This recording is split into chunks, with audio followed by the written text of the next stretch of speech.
Alhamdulillah. Fadal. Bismillah, alhamdulillah. Ya, kita malam ini kita berkumpul, bertemu, temu kangen dengan guru kita. Insya Allah sekian lama sudah tidak bertemu, dan sekarang Allah Subhanahu wa Ta'ala kasih kesempatan untuk bertatap muka, dan insya Allah sebentar lagi kita akan mendengarkan nasihat dari beliau. Insya Allah.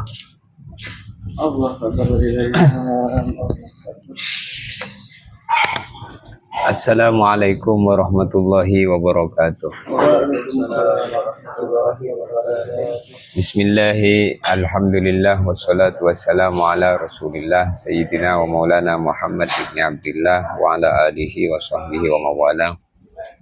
La hawla wa la quwata illa billah.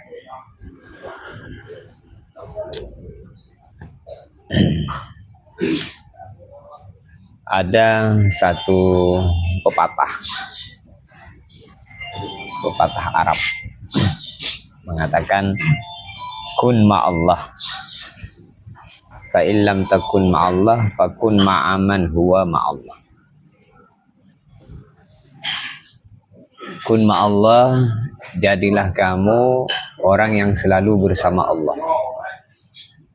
Bersama Allah itu maksudnya selalu dalam kondisi taat kepada Allah Subhanahu wa Ta'ala. Orang yang merasa bersama Allah, maka akan timbul sifat malu kepada Allah untuk menyalahi aturan-aturan Allah. Malu kalau Allah melihat dirinya dalam keadaan Allah tidak suka. Maka ini tingkatan yang tertinggi, tingkatannya para nabi, tingkatannya para wali. Fa illam takun ma'allah, tapi kalau kita itu tidak mampu untuk kondisi yang pertama ini, fakun ma'aman huwa ma'allah, maka berkumpullah kita bersama orang yang bersama Allah. Jadi kalau istilahnya, simpelnya kata, jadilah kamu orang baik. Kalau kamu belum bisa baik, berkumpullah bersama orang yang baik. Maka alhamdulillah malam ini Allah jumpakan kita kumpul di tempat ini di malam bulan Rajab, malam Senin. Ini semoga perkumpulan malam ini perkumpulan yang diberkahi, bertemu karena Allah, berpisah karena Allah. Di antara bagian yang perlu kita syukuri adalah kalau kita itu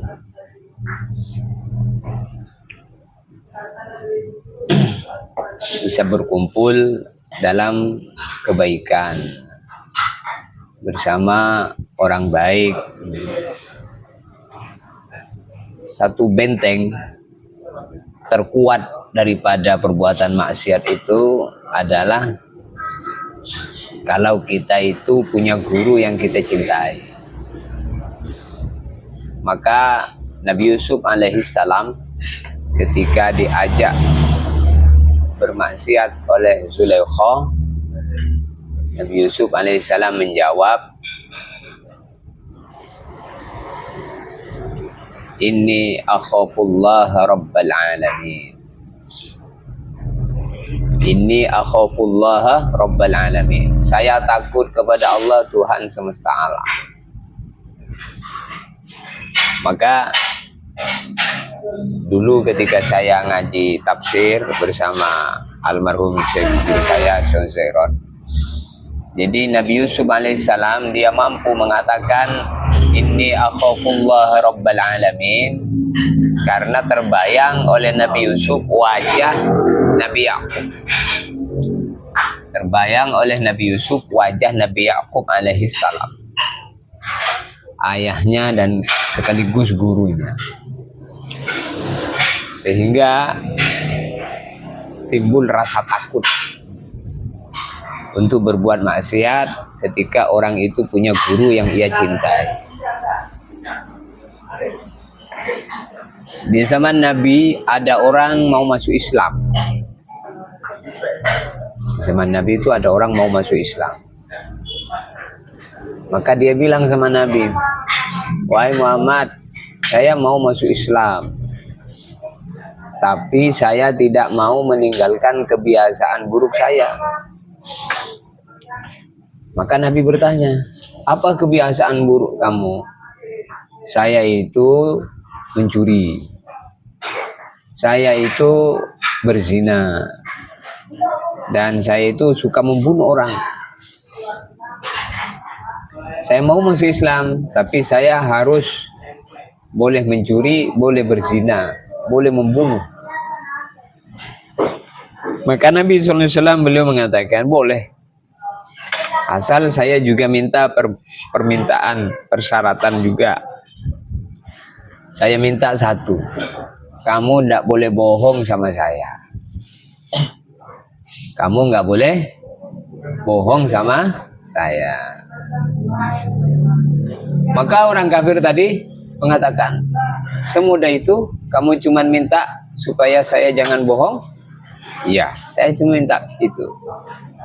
Maka singkat cerita dia mengucapkan 2 kalimat syahadat, masuk Islam.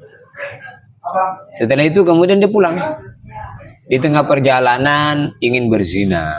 Ingat Nabi. Nanti kalau Nabi nanya saya, gimana saya?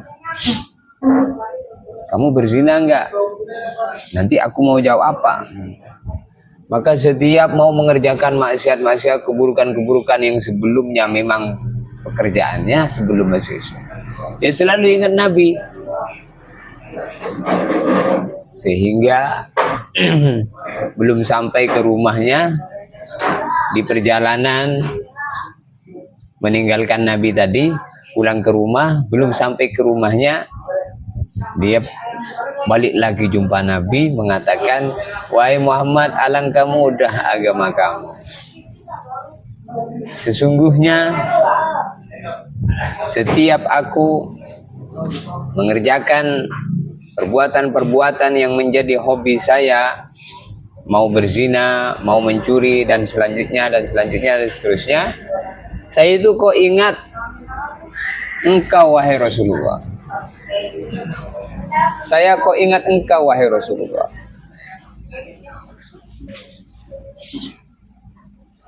Maka mulai sekarang tidak ada yang aku benci melainkan seluruh kemaksiatan yang sebelumnya aku suka. Sekarang saya membenci mencuri, sekarang saya membenci berzina, dan seterusnya. Jadi inna hadzal din la yusrun. Agama Islam itu mudah. Maka suka mempermudah. Selama memang bukan perkara-perkara yang maksiat. Kalau maksiat ya tetap tegas. Tapi kalau selain maksiat, mungkin kan seperti mengerjakan kewajiban. Mungkin orang belum mampu mengerjakan yang sempurna, maka berikan dulu yang ringan. Sehingga dalam hadis Nabi mengatakan, "Yassiru wala tu'assiru, basyiru wala tunaffiru." Permudah, jangan engkau persulit. Berikan kabar gembira, jangan ancaman. Ini seorang da'i ini harus bisa memberikan kemudahan-kemudahan, solusi-solusi untuk memecahkan permasalahan-permasalahan yang terjadi dalam umat. Beri kabar gembira, jangan ancaman. Karena bisa jadi orang ketika dalam permulaan itu belum sanggup untuk mengerjakan agama secara total. Karena lemah, iman masih lemah. Maka berikan perkara-perkara yang ringan, yang mudah, bertahap, kemudian menjadi orang yang mampu mengamalkan agama secara sempurna. Jadi agama ini adalah solusi kehidupan. Kalau orang itu sempurna agamanya, maka sempurna pertolongan Allah kepadanya. Sempurna mahabbatullah, kecintaan Allah kepadanya. Sempurna kasih sayang Allah kepadanya. Untuk itu, di dalam kehidupan yang sebentar ini, di dunia ini, terutama dan paling utama yang kita prioritaskan dalam kehidupan kita adalah bagaimana kita selalu berada dalam peningkatan perbaikan, tambah baik ibadahnya, tambah baik sholatnya, tambah baik hubungannya dengan Allah. Karena memang itu salah satunya. Sehingga Nabi SAW beliau bersabda, man aslaha ma bainahu wa bainallah aslahallah ma bainahu wa bainah. Barang siapa yang memperbaiki hubungan dirinya dengan Allah, maka Allah SWT akan perbaiki hubungan dirinya dengan sesama makhluk-makhluk Allah. Jadi perbaikan nomor satu itu adalah perbaikan hubungan diri kita dengan Allah Subhanahu wa Ta'ala. Diperbaiki sholatnya, diperbaiki ibadahnya, muasyarah bil ma'ruf, hubungan kita dengan hamba-hamba Allah. Kita harus bisa memandang kebaikan di setiap orang. Kita harus bisa memandang kebaikan yang ada pada setiap orang. Jangan pernah kita melihat keburukan yang ada pada orang. Karena kalau kita ini mau melihat kebaikan yang ada pada orang, maka kita akan menjadi baik dengan semua orang. Karena semua orang itu pasti punya kebaikan. Tapi kalau kita ini suka melihat keburukan yang ada pada orang, maka kita tidak akan bisa baik dengan semua orang. Karena semua orang punya keburukan. Jadi kita ini ada dua mata. Ada mata kanan. Ini gunakan untuk melihat kebaikan orang lain. Ada mata kiri. Ini gunakan untuk menutupi keburukan orang. Ini kalau kita memandang orang, maka pandang kebaikan orang, tutupi keburukan orang. Kalau mandang diri kita justru sebaliknya, pandang keburukan kita, tutupi kebaikan kita. Kalau kita ini suka mandang keburukan kita, maka kita akan banyak istighfar. Kalau kita ini suka mandang kebaikan orang, maka kita akan baik dengan semua orang. Maka almarhum Sulaiman beliau mengatakan bahwasanya banyaknya keburukan itu bukan karena tidak ada orang baik, tetapi karena saking banyaknya orang saling memandang keburukan, sehingga keburukan yang menyebar. Andaikan orang itu mau menutupi keburukan dan mau melihat kebaikan, maka kebaikan yang kecil ini akan kemudian disebarkan oleh Allah sehingga keburukan menjadi hilang, kebaikan menjadi menyebar. Idza ja'al haq zahaqal batil. Jadi hak kita datangkan, maka yang batil akan pergi. Maka baginda Nabi Muhammad SAW telah memberikan pelajaran besar kepada orang-orang Madinah, orang-orang Arab, sehingga baginda Nabi Muhammad SAW dicintai. Yaitu baginda Nabi Muhammad SAW selalu memandang kebaikan, sehingga kepada orang kafir pun yang kemudian menyakiti setiap hari, mendolimi setiap hari, mengganggu setiap hari, maka hati Nabi tidak pernah membenci, membalas gangguannya, tidak membalas kezalimannya. Maka diceritakan dalam satu kisah bahwasanya ada orang kafir di mana dia istiqomah mengganggu Nabi. Dia selalu mengganggu Nabi di suatu tempat yang tempatnya pun istiqomah. Tempatnya istiqomah di situ. waktunya istiqomah di situ. Kalau Nabi berjalan menuju masjid, pasti melewati tempat itu. Dan kalau lewat tempat itu, maka dia diganggunya, dilempari kotoran unta, dipukuli, sehingga baju Nabi menjadi najis. Tapi Nabi tidak pernah membenci dia, Nabi tidak pernah membalas kezaliman. Dan Nabi pun tidak pernah meninggalkan jalan itu mencari jalan yang lain, tidak. Nabi tetap jalannya. Suatu hari orang kafir tadi, dia yang suka ganggu Nabi tadi sakit. Maka setelah Nabi pulang dari masjid, Nabi tanya sama istri Nabi, apakah ada makanan? Apakah ada makanan? Wahai istriku. Maka istri Nabi menjawab, oh, makanan tidak ada kecuali hanya untuk yang kita makan hari ini. Maka kemudian Nabi menjawab, oh, kalau begitu sudah, makanan itu bungkus. Saya mau menjenguk orang sakit. Jadi orang sakit yang menjenguk siapa? Itu orang kafir tadi yang suka ganggu tadi. Maka Nabi mendatangi rumahnya, menjenguknya. Maka ketika ketuk pintu, orang kafir tadi bertanya, siapa di luar? Muhammad.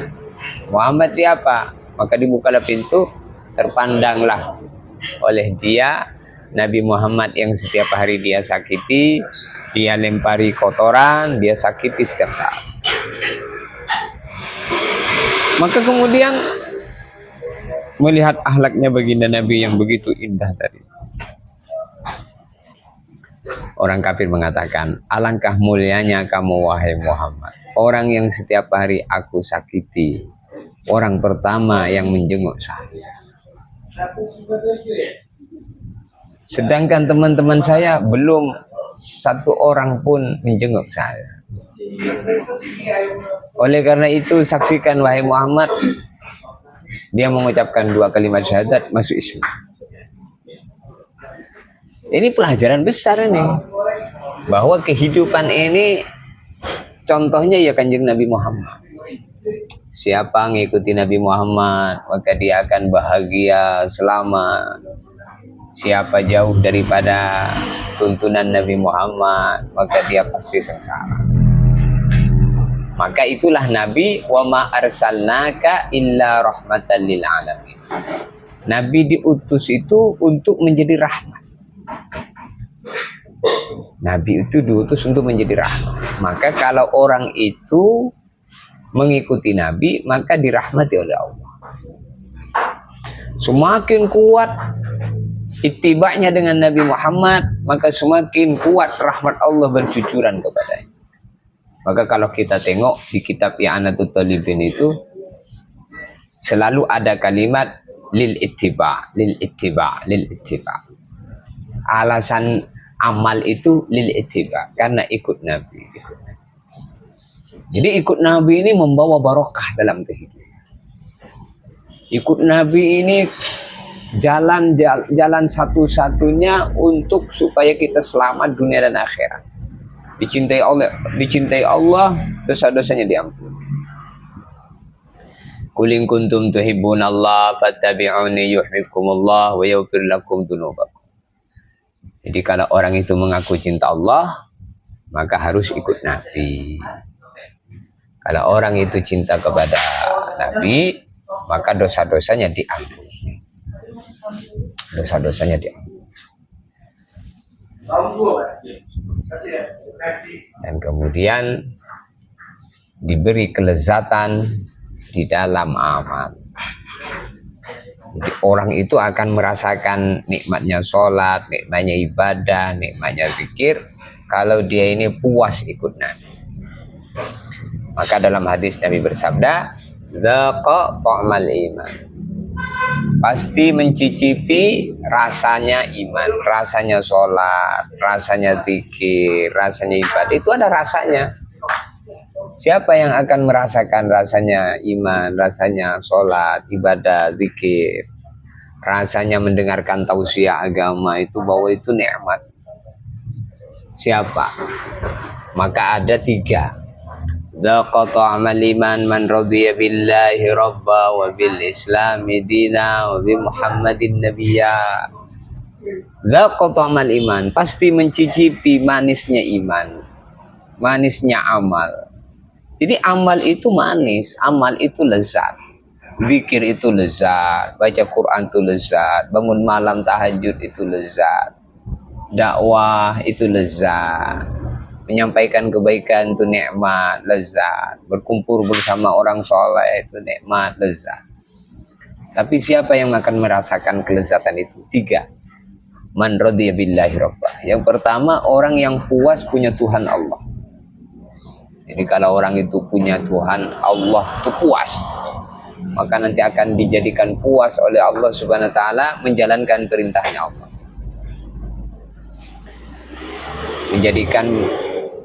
Dijadikan puas oleh Allah mengerjakan sholat, nikmat.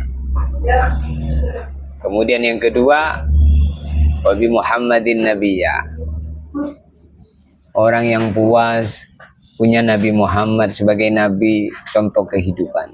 Jadi kalau orang itu ridho, puas, senang punya Nabi Muhammad, maka dia akan selalu berusaha untuk selalu kehidupannya, tingkah lakunya, tutur katanya,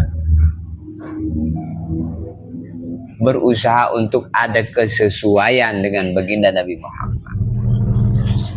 Jadi kalau orang itu cinta kepada Nabi Muhammad, maka dia ini akan selalu berusaha untuk ada kesesuaian dengan Nabi Muhammad. Makannya pengen caranya Nabi makan gimana, berjalannya begitu juga, dan seterusnya dan seterusnya.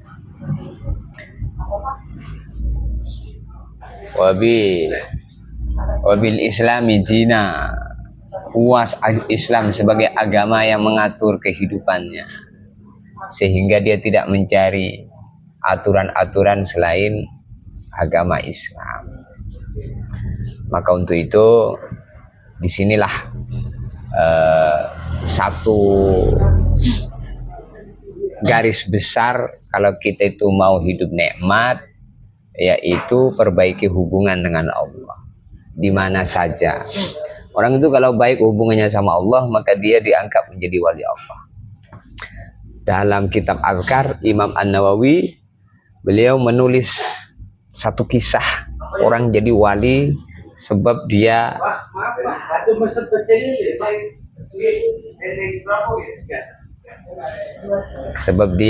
merasa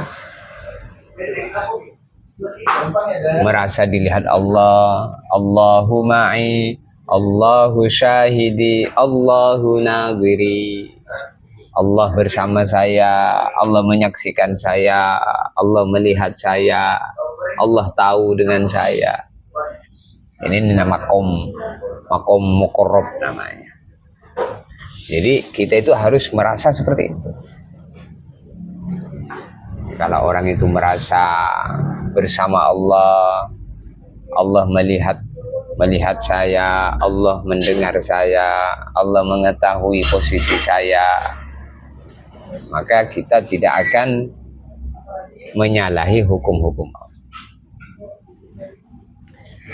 Jadi, kalau orang ini dari perasaan, maka di perasaan itu kita atur, kita kondisikan, merasa dilihat Allah, merasa didengar oleh Allah, diawasi oleh Allah, dikasih rezeki oleh Allah, maka timbul sifat malu, sifat tawadhu, sifat-sifat yang baik akan datang.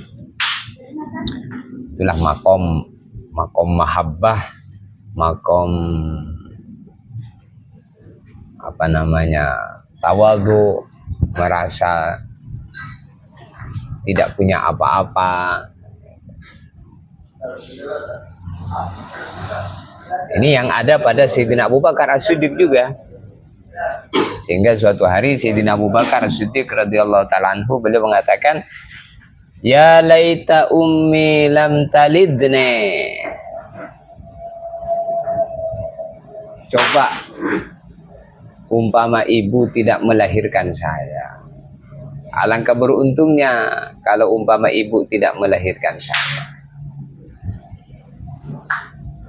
Saya ini manusia yang dilahirkan oleh ibu saya. Duh, alangkah beruntungnya umpama saya tidak menjadi manusia yang dilahirkan. Saya ini adalah seekor kambing yang digemukkan oleh pemiliknya, yang kemudian setelah gemuk saya disembelih, dagingnya dicincang-cincang, sebagian digoreng, sebagian dipanggang. Aduh, enaknya kalau saya jadi seekor kambing yang kematiannya tidak ada urusannya. Tapi saya bukan seekor kambing, saya adalah manusia yang panjang urusan. Itu perasaan, bukan Sayyidina Umar, bukan Sayyidina Abu Bakar terus berubah menjadi seekor kambing, enggak. Itu perasaan. Suatu hari Sayyidina Abu Bakar mengatakan, duh, alangkah enaknya kalau saya itu sebatang pohon yang tumbuh di pinggir jalan, yang kemudian dimakan oleh kambing. Pagi-pagi saya keluar dari pantat kambing menjadi kotoran kambing. Alangkah enaknya kalau saya kotoran kambing. Ini Abu Bakar. Bukan terus Sayyidina Abu Bakar berubah menjadi kotoran kambing. Jadi kesimpulannya, kalau orang itu banyak melihat kekurangan dirinya, maka dia akan selalu berada dalam taubat, peningkatan amal. Maka inilah yang diajarkan oleh guru-guru kita, bagaimana kita ini berjumpa umat, berjumpa masyarakat, kita ini bisa menjadi solusi di masyarakat. Tingkah laku kita menjadi panutan. Maka kalau orang itu punya guru yang ia cintai, sebagaimana Nabi Yusuf tadi, maka dia akan selalu berada dalam ketaatan. Malu kalau maksiat kepada Allah Subhanahu wa Ta'ala. Maka guru kita itu baginda Nabi Muhammad, guru kita itu sahabat, dan gurunya guru-guru kita sampai Rasulullah.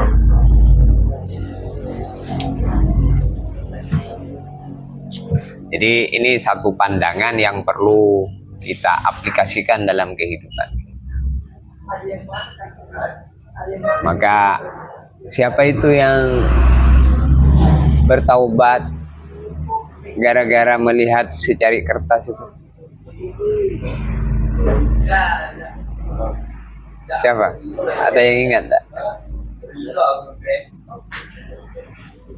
Jadi ada seorang preman melihat tulisan Bismillah yang ada di comberan. Lalu kemudian kertas tadi diambilnya. Tulisan Bismillah yang ada dalam kertas tadi diambilnya, kemudian dibersihkan pakai air, kemudian dijemur, setelah kering dikasih minyak wangi, kemudian setelah itu kertas yang bertulisan Bismillah tadi ditaruh di lempitan baju yang paling tinggi. Malamnya dia mimpi, karena kamu memuliakan nama Allah, maka sejak ini Allah muliakan nama kamu. Karena kamu mengharumkan nama Allah, maka mulai hari ini Allah harumkan nama kamu. Siapa itu namanya? Aduh, lupa. Jadi seorang wali dari preman jadi wali gara-gara kalimat Bismillahirrahmanirrahim. Ada yang ingat? Siapa? Nah, benar dengar. Allahumma sholli ala Muhammad. Siapa nanti? Itu kalimat bismillah. Bismillah. Jadi menunjukkan bahwa memuliakan agama dimuliakan oleh Allah. Memuliakan orang Islam dimuliakan oleh Allah. Jadi tinggal sikap kita. Kalau kita ini mau mulia di sisi Allah, muliakan orang yang dimuliakan Allah. Jangan pernah menghinakan orang yang dimuliakan Allah. Kalau kita ini memuliakan orang yang dimuliakan Allah, maka kita ini akan berurusan langsung dengan Allah. Man adzani waliyan faqad adzantuhu billah. Kalau orang mengganggu wali-wali Allah, maka dia telah mengumumkan perang dengan Allah.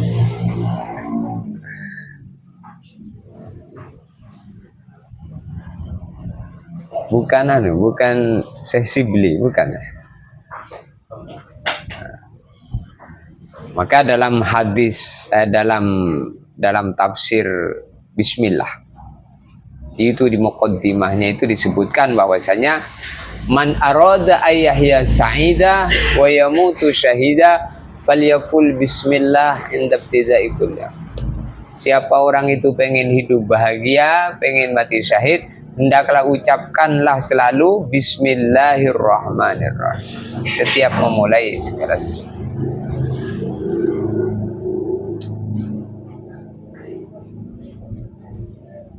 Ada seorang ulama besar namanya Syekh Abdul Wahab Asy-Sya'rani.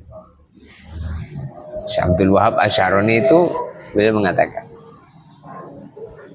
berhati-hatilah kamu dengan orang-orang kerajaan Allah. Ketahuilah sesungguhnya orang-orang yang memakmurkan masjid, mereka adalah orang-orang kerajaan Allah. Orang-orang yang memakmurkan masjid itu orang-orang kerajaan Allah, kata Syekh Abdul Wahab Asy-Sya'rani. Saya punya pengalaman, katanya. Pernah saya itu ribut dengan muadzin masjid. Ribut dengan muadzin masjid. Maka hilang kewalian saya. Kewaliannya hilang. Biasanya saya senang zikir, senang ibadah, senang sholat, jadi malas semua. Maka saya langsung respon, ini gara-gara saya diribut dengan muadzin masjid ini saya. Maka Syekh Abdul Wahab Asy-Sya'rani tadi minta maaf. Minta maaf sama siapa? Muadzin masjid. Minta maaf. Setelah minta maaf baru kewaliannya kembali lagi. Kewaliannya kembali lagi. Sehingga nikmat lagi berzikir, nikmat lagi sholat. Jadi kalau orang itu ganggu orang baik, itu dicabut lezatnya ibadah. Maka berhati-hatilah kamu, kata Syekh Abdul Wahab Asy-Sya'rani, dengan orang-orang ahli masjid. Sesungguhnya mereka itu wali Allah. Siapa yang mengganggu mereka berurusan langsung. Jadi kita ini hati-hati. Maka dengan siapa saja, semua orang iman, semua orang Islam itu kita pandang mereka itu adalah wali Allah. Wali Allah. Maka dalam Al-Quran kan ada istilah Allahu waliyul ladzina amanu yukhrijuhum minadh dhulumati ilan nur. Allahu waliyul ladzina amanu. Allah itu kekasihnya, walinya orang iman. Yukhrijuhum minadh dhulumati ilan nur. Allah mengeluarkan orang iman itu dari zulumat menuju cahaya. Itu mafhum muwafaqah. Pemahaman yang sesuai dengan teksnya kalimat. Maka mafhum mukhalafahnya, kalau Allahu waliyul ladzina amanu, maka mafhum mukhalafahnya walladzina amanu wali. Walladzina amanu wali. Orang yang beriman mereka wali-wali Allah. Jadi kita ini bersyukur nih jadi orang beriman walaupun miskin, tidak punya duit apa-apa. Orang iman nih, orang yang punya harga di sisi Allah. Al-Quran, wa antumul a'launa in kuntum mu'minin. Kalian itu orang yang punya harga di sisi Allah, sebab kalian itu orang iman. Jadi yang punya harga di sisi Allah itu orang iman. Jadi kalau orang itu tidak beriman, di dunia ini hidupnya numpang. Kalau kata Ki Ubaidillah itu numpang sama orang iman. Numpang sama orang yang beriman. Satu orang beriman ini nyebab ke hari kiamat ditunda oleh Allah. Jadi harganya dunia itu ketika masih ada orang beriman. Kalau orang beriman satu pun sudah nggak ada di dunia ini, maka digulung bumi ini, dihancur. Insya Allah. Maka kita ini dijadikan oleh Allah menjadi orang beriman, orang yang sholat, orang yang ibadah, orang yang dakwah, orang yang ngaji. Pangkat-pangkat akhirat semua ini. Maka Nabi bersabda, ibtaghu ar-rif'ata 'indallah. Carilah pangkat kedudukan di sisi Allah. Jadi kalau kita ini mau pangkat yang di sisi Allah. Pangkat sholat, pangkat zikir, pangkat ibadah-ibadah. Itu pangkat-pangkat semua. Pangkat puasa, shoimin, musallin, zakirin, da'in. Baginda Nabi, wa da'iyan ilallahi bi'idnihi wa sirajaw wa qamaram munira. Nabi itu da'iyan, orang yang ngajak kebaikan terus di mana saja. Ngajak kebaikan terus. Orang itu kalau ngajak kebaikan, maka dia akan ditolong oleh Allah Subhanahu wa taala untuk bisa berbuat baik. Yang itu kalau ngajak kebaikan, maka ditolong oleh Allah untuk bisa berbuat baik. Nah, nambah minum. Minum lagi. Masya Allah. Ada doanya Pak Ustadz. Ikuti semua saya dan Allahumma at'im man at'amani waski man sakani. Allahumma ya Allah, at'im, kasih makan ya Allah, man at'amani, orang yang ngasih makan kan, waski man sakani, kasih minum ya Allah, orang yang ngasih minum aku. Masya.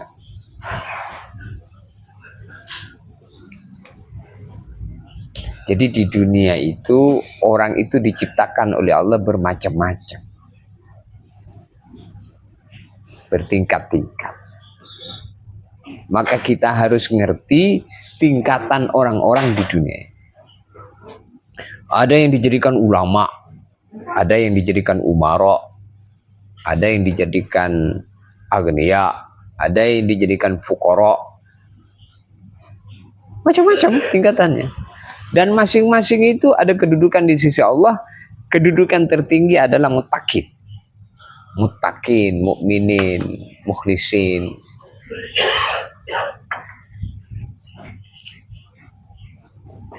Kalau dalam kitab Nasaihul Ibad, itu di sana disebutkan begini.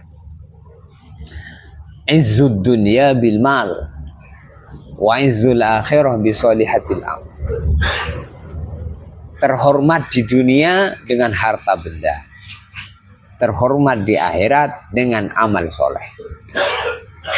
Maknanya apa? Jadi kemuliaan di dunia itu ya harus dengan harta yang banyak, tapi kemuliaan di akhirat dengan amal yang banyak, amal soleh. Tapi kemuliaan di dunia ini sebentar, 60-70 tahun.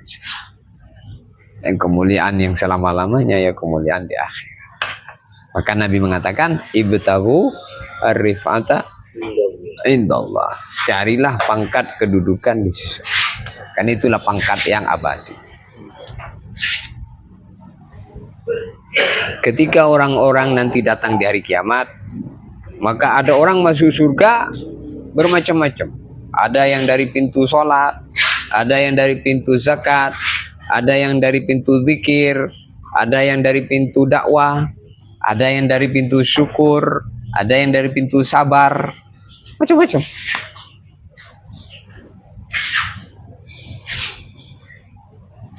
Maka orang yang syukur itu nanti akan masuk surga dari pintu mana saja dia mau. Karena kehidupan inti dari kehidupan syukur.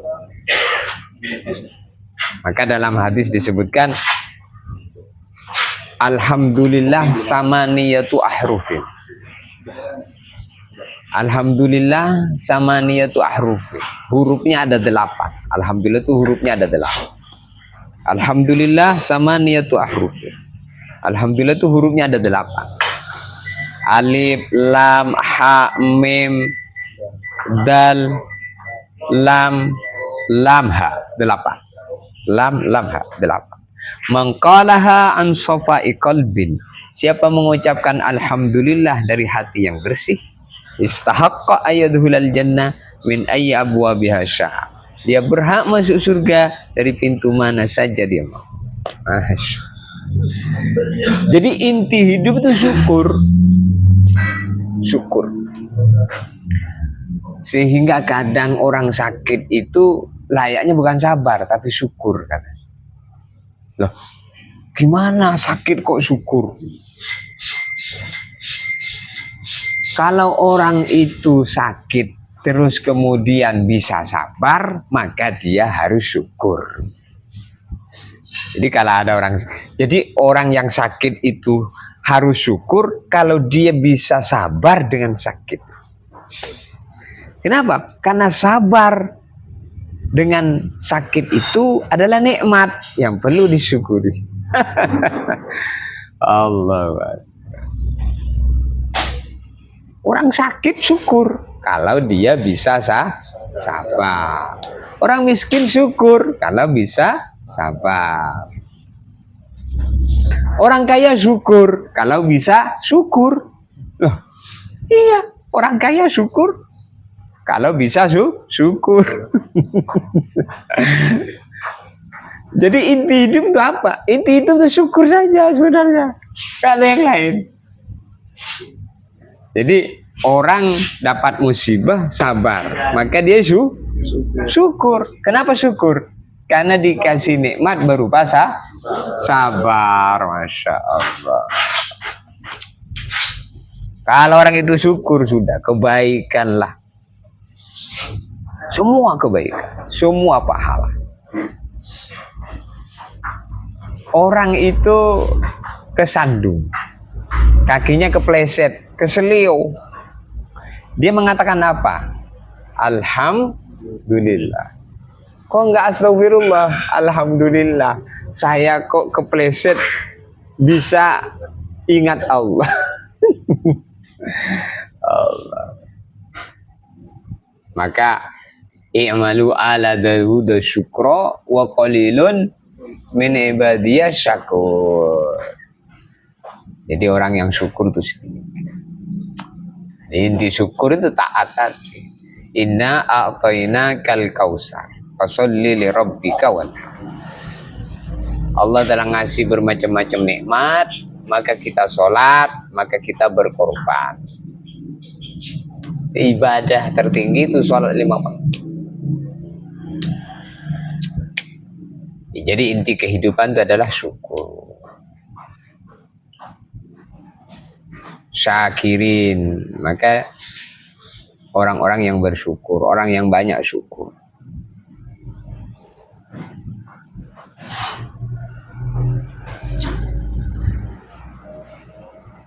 Maka kalau kita tengok segala aktivitas itu pasti doanya alhamdulillah kalau habis makan.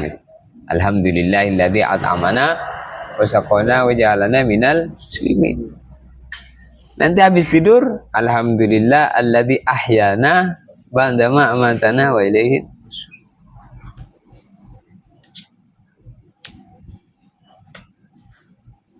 Besok pagi dibangunkan, alhamdulillah, alhamdulillah, alhamdulillah.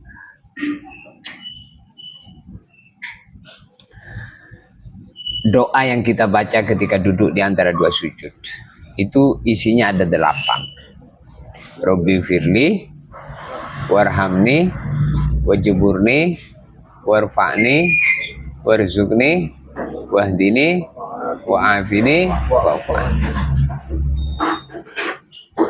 Itu inti permintaan orang hidup. Inti permintaannya hamba itu 8 itu. Pertama, Robbi firli, ya Allah ampuni aku. Karena kalau orang hidup dosanya diampuni udah selesai. Robbi firli. Kalau orang diampuni oleh Allah, maka layak tingkatan yang selanjutnya. Warhamni, sayangi aku. Nah, kalau orang itu diampuni, maka disayang. Kalau disayang oleh Allah, wajburni, tambal kekurangan dalam ibadah. Sebenarnya banyak kekurangannya, tapi karena disayang oleh Allah, ditambal oleh Allah. Sebenarnya sholatnya nggak layak, tapi disayang oleh Allah. Wajburni jadinya. Masya Allah. Nanti di hari kiamat itu sebenarnya nggak layak masuk surga. Terlalu banyak dosanya. Tapi diampuni oleh Allah, disayang oleh Allah. Maka ditambal. Wajburni. Masya Allah. Kalau sudah ditambal kekurangannya, maka selanjutnya warfa'ni. Diangkat derajatnya oleh Allah. Masya Allah. Kalau diangkat derajatnya oleh Allah, warzuqni, dikasih rizki. Rizki tertinggi itu apa? Hubungan yang baik dengan Allah. Nikmat sholat, nikmat ibadah. Itu rizki itu. Jangan dianggap rizki itu ya makan aja. Duit. Punya anak syukuran. Punya istri cantik syukuran. Giliran bangun malam tahajud, tidak syukuran, lupa dia. Jadi rezeki itu bisa bangun malam tahajud, rezeki itu bisa baca Quran, rezeki itu bisa dakwah 1 tahun. Rezeki itu bisa berkumpul seperti ini. Masya Allah. Rizki itu Masya Allah. Orang banyak memahami rizki itu apa yang dimakan, apa yang dipakai, kendaraan yang mewah, rizki, rumah, rizki. Ya itu bagian daripada rizki. Tapi rizki yang tertinggi adalah diberi hubungan yang baik dengan Allah yang selalu meningkat. Warfa'ni, warzuqni. Wahdini, kalau orang sudah dikasih rizkinya hubungan yang baik tadi, maka dia diistiqomahkan dalam hidayah. Orang kalau sudah istiqomah dalam hidayah, maka dikasih wa'afini, afiyah. Afiyah itu ada 4. Dalam kitab Nasaihul Ibad, afiyah itu 4. Yang pertama dikasih ilmu. Yang kedua dikasih amal. Yang ketiga dikasih sabar. Yang ketiga, yang keempat dikasih syukur. Yang pertama dikasih ilmu. Ilmu itu apa? Ilmu tertinggi itu adalah ma'rifatullah. Mengenal Allah. Ilmu mengenal Allah. Itulah kalimat syahadat. Asyhadu an la ilaha illallah wa asyhadu anna. Kasih ilmu. Kemudian dikasih amal, dikasih sholat, dikasih ibadah. Kemudian yang ketiga dikasih sabar. Kemudian yang keempat dikasih syukur. Itu namanya afiyah. Ada orang bertanya kepada kita, apa kabar Pak Ustadz? Alhamdulillah sehat walafiat. Sehat walafiat. Apa maksud sehat walafiat?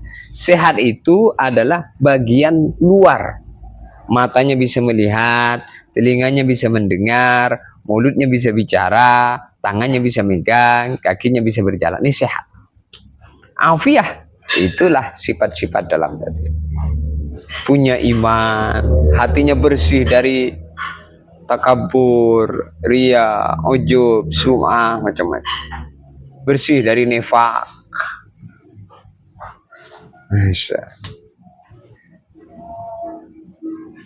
Kasih ilmu tadi, afiah tadi.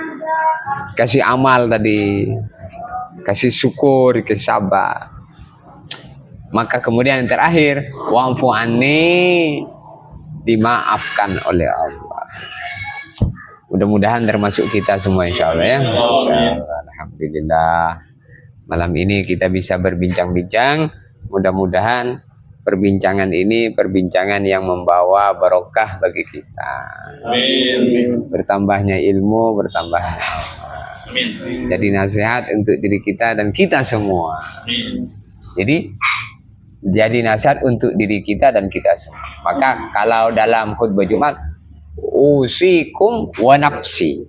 Jangan usikum saja, tidak ada nafsinya. Usikum wa nafsi bitaqwallah. Faqad fazal muttaqun. Jadi wasiat ini, nasihat ini untuk kalian dan saya pribadi. Mudah-mudahan kebaikan. Gimana Pak Ustadz? Cukup? Ada yang mau bertanya? Ridho?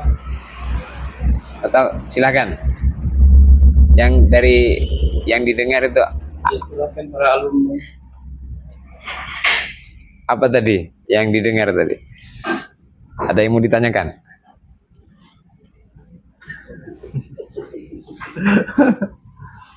Hamba Allah. Masya Allah. Saya sedikit aja. Gimana? Sedikit aja ya, mungkin. Assalamualaikum warahmatullahi wabarakatuh. Ini anaknya Pak Haji Muslim ini. Ini ada cerita apa Ustadz Khairan. Kelas berapa kamu yang waktu mau boyong itu?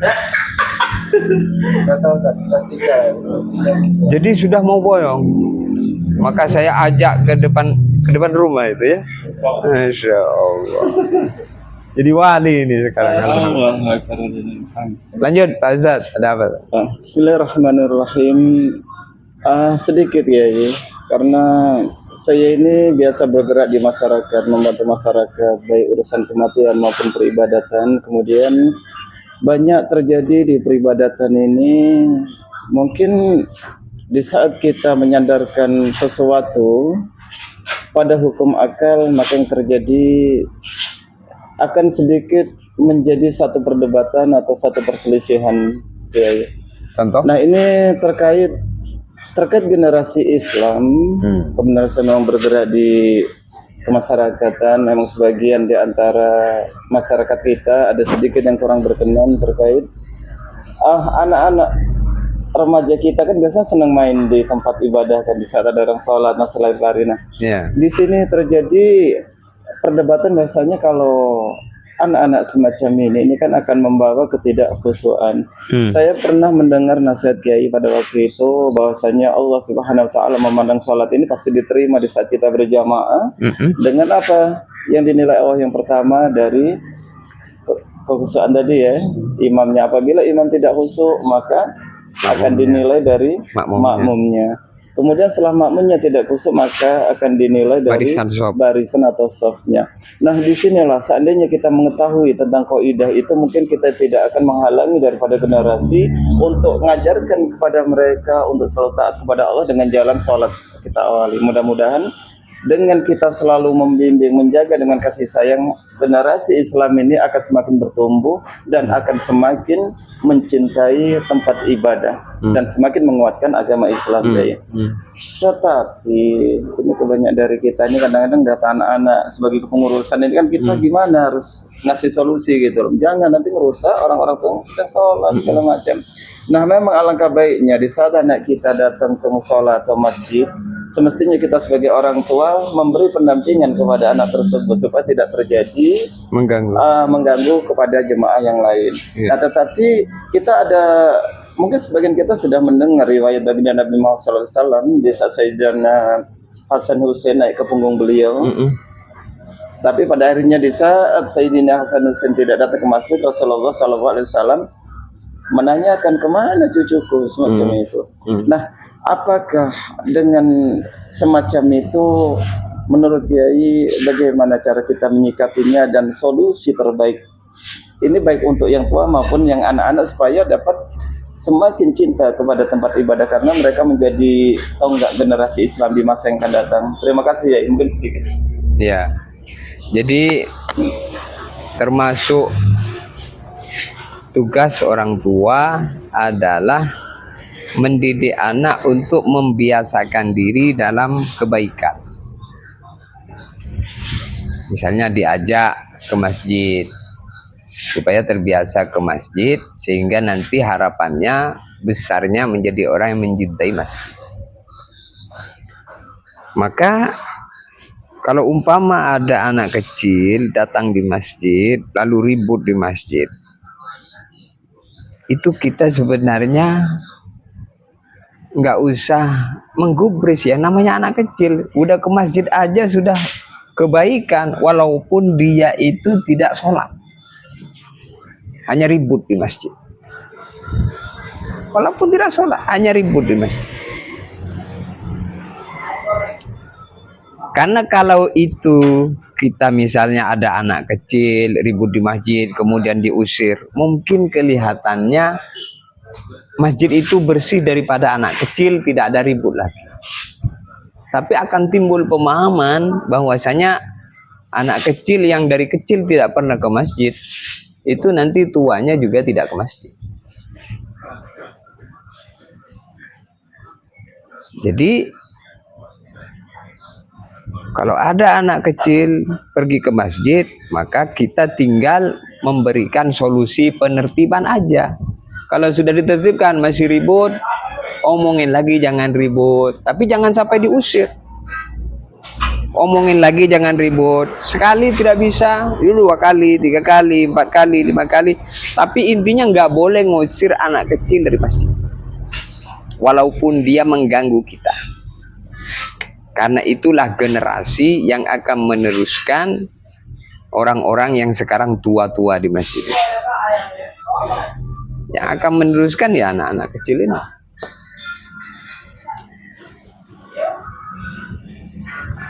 Makanya di situ perlunya ada pembimbing, Esopnya anak kecil disendirikan, mungkin di belakang. Tapi seandainya sudah dibimbing, kita sholat, pas sholat mereka mencari, namanya anak kecil, nggak apa-apa. Nanti dengan sendirinya bertambahnya waktu, bertambahnya umur, tambah dewasa, nanti akan terdidik dengan sholat berjamaah, sehingga menjadi anak yang tumbuh dalam pendidikan di masjid itu. Sehingga kita membentuk generasi-generasi yang baik. Maka dikatakan bahwa subbanul yaum mir'atun lima yustaqbalu minaz zaman. Pemuda hari ini adalah lambang hari esok. Nah, pemuda yang baik itu bermula daripada anak kecil yang baik. Anak kecil yang baik. Maka anak kecil yang baik jadi pemuda yang baik. Seperti ini nih, pemuda-pemuda yang baik ini. Dari kecil yang baik, kecil di pesantren, coba kecil di pinggir jalan. Mau jadi apa? Nah, jadi generasi-generasi ini karena telah dididik dari kecil. Tahapan-tahapan yang Masya Allah, goncangan-goncangan dalam tahapan itu nggak semudah apa yang kita bayangkan. Enak ya jadi ustadz. Nggak tahu mujahadahnya dari kecil. Dari kecil dimarahin ya, Masya Allah. Maka nikmat. Untung saya dulu dimarahin, coba nggak dimarahin. Nah, maka ada istilah pepatah Arab mengatakan darbul habib ka'akliz zabib. Pukulan seorang kekasih seperti makan angin. Jadi generasi regenerasi.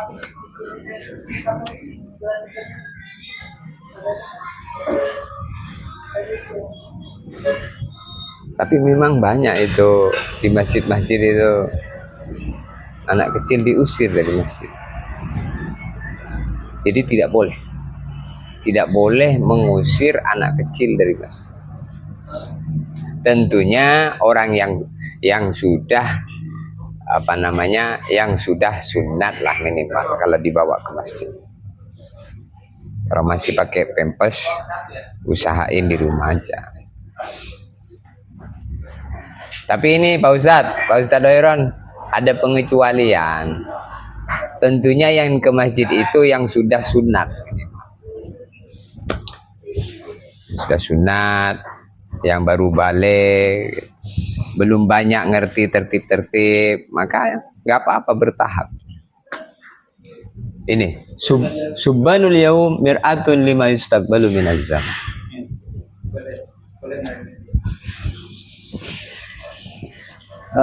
Iya Kiai, saya luruskan kembali mungkin pertanyaan saya kurang lengkap. Memang yang pernah terjadi ini rata-rata anak itu sudah sekitar 10 tahunan ya, kelas 4, kelas 5 SD semacam itu, kelas 3, kelas 4 semacam itu.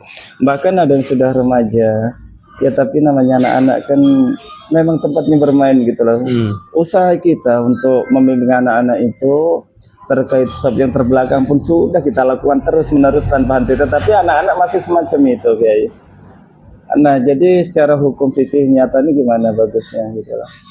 Anak-anak ke masjid tadi? Iya terkait boleh. Itu masih boleh kan? Boleh. Bahkan 7 tahun kewajiban kan harus wajib dipukul kalau tidak semacam itu. Jadi itu bentuk pendidikan. Membentuk pendidikan. Namanya pendidikan itu tidak, pendidikan untuk anak kecil itu berbeda dengan pendidikan untuk orang dewasa. Justru ketika dari kecil dibiasakan dengan kebaikan, jadilah generasi yang tumbuh dalam kebaikan. Sebagai contoh begini, anak-anak di pesantren yang kemudian besarnya jadi ustadz, jadi kiai, jadi yang ngerti ngaji, bisa baca kitab. Akibat belajar. Nah iya, jadi dari bertahap. Begitu juga di masjid itu, anak-anak kecil itulah nanti yang akan menjadi generasi ketika yang tua-tua sudah meninggal dunia, yang kecil yang besar. Karena Kiai, problem semacam ini terjadi di mana-mana, ini sudah lazim begitu loh Kiai. Apakah kita sebagai yang melarang ini akan mendapat hukuman terkait pelarangan itu, hukuman dari Allah gitu loh? Karena kita sebagai manusia ini kan wajibnya di surah Ali Imran dikatakan wal takum minkum ummati yad'una ilal khair wa ya'muruna bil ma'ruf wa yanhauna 'anil munkar, supaya kita mencegah kepada yang munkar dan selalu mengajak kepada yang baik terus. Nah, di saat anak-anak ini ingin belajar menjadi orang yang baik, tiba-tiba kita menghalangi. Apakah kita menyelisih daripada aturan-aturan Allah Subhanahu wa taala, Kiai? Iya, karena itu bentuk menghalangi kebaikan. Di antara hukumannya adalah dia tidak punya generasi. Jadi hukumannya adalah dia tidak punya generasi karena orang yang calon generasinya tidak dibentuk. Jadi kalau anak kecil yang biasa ke masjid diusir dari masjid, maka orang-orang tua yang ngusir dari masjid tadi, dia tidak akan punya generasi ahli masjid. Sehingga ketika mereka sudah mati semua, masjidnya bisa jadi kondisi kosong.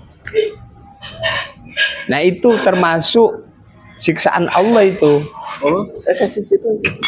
Siksaan Allah, hukuman Allah kepada orang yang ngusir dari masjid, dia tidak punya generasi. Taruh situ, siapa yang mau minum nggak apa-apa. Ayo Mahdi. Kalau nggak satu lagi deh. Ayo. Satu lagi. Mumpung masih duduk ya. Oke. Ayo Pal, Nopal. Cukup nggak? Cukup ya. Satu lagi. Sudah. Saya sudah cukup lah, ini kembung. Penting ini ya. Mungkin sedikit. Jadi hukumannya adalah dia terhalang daripada mendapatkan generasi. Maka dalam kitab Ta'limul Muta'allim begini, ma hurima man hurima illa bitarkil hurumah. seseorang itu tidak mendapatkan kebaikan melainkan disebabkan dia tidak menghargai kebaikan. Jadi kalau orang itu tidak menghargai kebaikan yang kecil, maka terhalang dari mendapatkan kebaikan yang besar. Jadi anak kecil ini kan baik, sudah datang ke masjid, tapi tidak dihargai, diusir, maka jadi besarnya tidak jadi baik, terhalang dari kebaikan yang besar. Ya, alhamdulillah atas penjelasan Kiai. Paling tidak bisa menjadi satu panduan untuk kita yang bergerak di masyarakat ini. Apabila terjadi hal semacam itu, artinya memang itu salah satu tindakan yang kurang tepat, Kiai.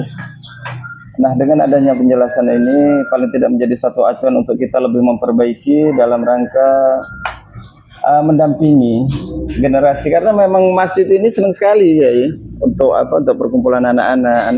Tetapi di saat ada wadah ini kan luar biasa gitu, anak kaum muslimin di tempat yang baik. Iya. Nah, masa kalau di tempat yang baik kita halangi, tempat maksiat kita cukup diam gimana? Nah. Artinya kita mendukung daripada Iya. kefasikan tadi semacam Jadi itu. gini, kalau orang itu menolak, kebaikan, maka dia akan menerima keburukan. Maksudnya gimana? Jadi kalau kebaikan itu ditolak, maka orang yang menolak kebaikan itu dia akan dihukum dengan senang menerima keburukan. Itu di antara. Maka kebaikan itu harus disenangi walaupun kita belum bisa berbuat. Sehingga pesan Nabi kepada Abu Dzar, la anta ghudwa fata'allama baban minal ilmi umila bihi aw lam yu'mal khairun min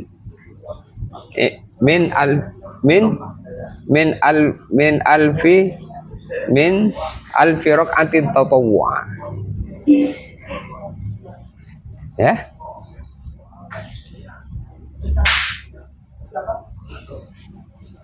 Wahai Abu Dzar, berangkat kamu di pagi hari untuk belajar satu bab ilmu. Belajar saja, diamalkan ataupun belum. Nah, itu sudah lebih baik daripada sholat sunnah 1000 rakaat. Jadi maknanya tidak boleh menolak kebaikan. Seperti misalnya, aku tidak mau belajar. Kenapa? Takut nggak mampu mengamalkan. Nggak boleh. Walaupun belum bisa mengamalkan, belajar terus. Apalagi belum mampu mengamalkan. Nggak mampu mengamalkan itu sudah dapat pahala lebih baik daripada sholat sunnah 1000 rakaat. Apalagi mengamal. Misalnya, anak kecil nggak boleh ke masjid. Kenapa? Ribut. Ya namanya anak kecil ya ribut.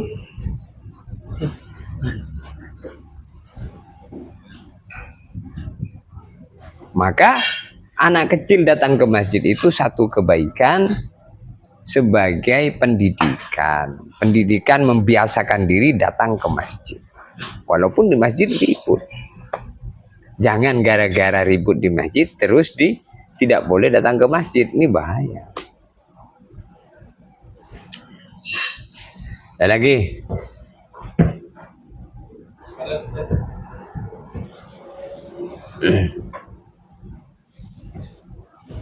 Jam berapa? 11. Oh, baru jam 11. Ayo Mahdi. Ini Mahdi, mau tanya Mahdi. Ayo bertanya boleh. Apa Mahdi?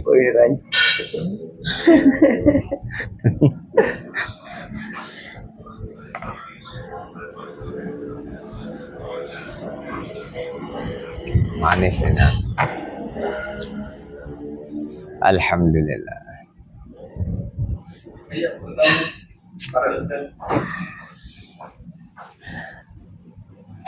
Raihan. Apa Raihan? Dan yang ditanyakan bukan cuma kita yang mengetahui, nanti orang di luar sana akan tahu dengan pertanyaan kita.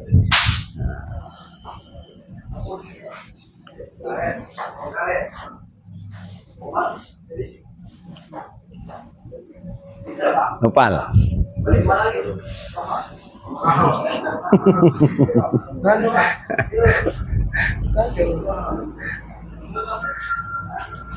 Ada yang nonton banyak.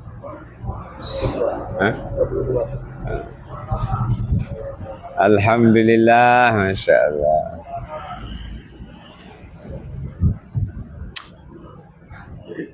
Maka mudzakarah ilmu itu dalam kitab Ihya itu dikatakan sedekah. Mudzakarah ilmu itu sedekah.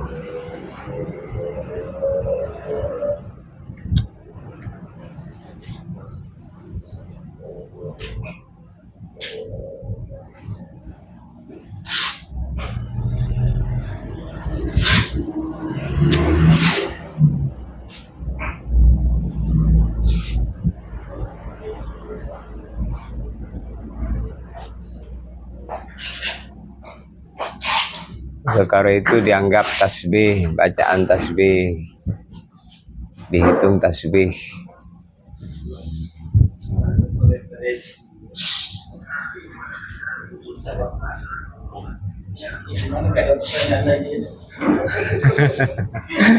Mungkin gini aja.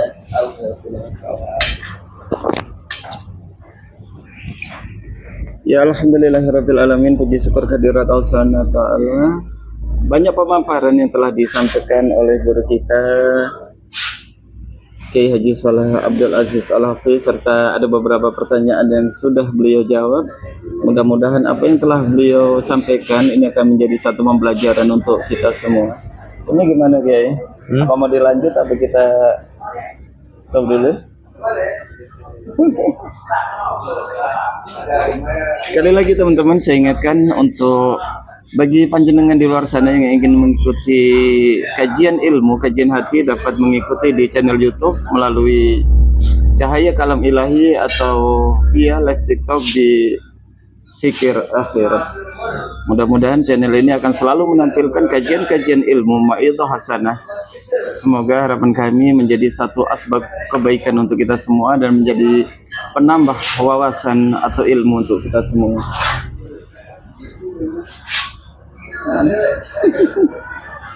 Ya tutup ini, tanggung jawab ini Ustadznya nih. Cukup, tutup bro. Allah. Alhamdulillahirabbil alamin. Kita sudah mendapatkan panjang mau'izah hasanah dari guru kita.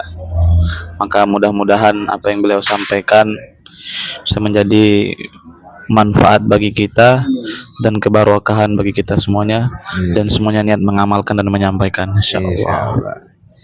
Tutup dengan doa kifaratul majlis. Subhanallah wa bihamdihi, subhanakallahumma wa bihamdika, asyhadu an la ilaha illa anta, astaghfiruka wa atubu ilaik. Wassalamualaikum warahmatullahi wabarakatuh. Waalaikumsalam warahmatullahi wabarakatuh. Kita jumpa lagi di video yang berbeda. Masya Allah. Barakah.